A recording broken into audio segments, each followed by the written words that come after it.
আজকে আমরা দেখব একটি সেন্টেন্সের মধ্যে সঠিক পার্শ্বপ্রীফিক্স না বসালে কতটা সমস্যা হতে পারে। এখানে তিনটি একই শব্দের তিনটি পার্শ্বপ্রীফিক্স আছে। যেমন কমিউনিকেশন মানে হচ্ছে যোগাযোগ, এটা হচ্ছে নাউন। কমিউনিকেট এটা হচ্ছে ভার্ব।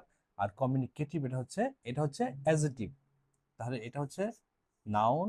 একই শব্দের বিভিন্ন পার্শ্বপ্রীফিক্স হলে সেই পার্শ্বপ্রীফিক্স সঠিক জায়গায় সঠিক না বসাতে পারলে কতটা সমস্যা হয় আজকে আমরা তা দেখব। কমিউনিকেশন মানে হচ্ছে যোগাযোগ, এটা হচ্ছে নাউন।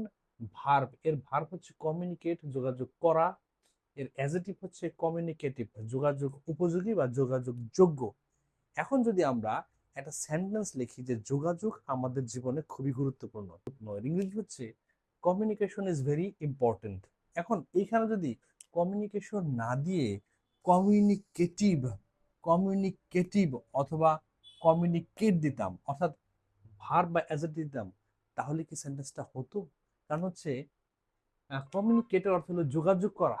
যোগাযোগ করা একটি ভালো গুরুত্বপূর্ণ, এটা বললে কি হতো? অথবা যোগাযোগ উপযোগী খুবই গুরুত্বপূর্ণ, এটা কি হতো? আর দিতে হবে হচ্ছে যোগাযোগ একটি গুরুত্বপূর্ণ। সুতরাং কোনো পার্শ্বপ্রীফিক্স যদি সঠিক জায়গায় সঠিকভাবে বসাতে না পারি, তাহলেই কিন্তু সেন্টেন্স ভুল হওয়ার সম্ভাবনা আছে। সুতরাং এইরকম আরো সেন্টেন্স পেতে হলে সঙ্গে থাকুন। ধন্যবাদ সবাইকে। Please subscribe or follow the channel.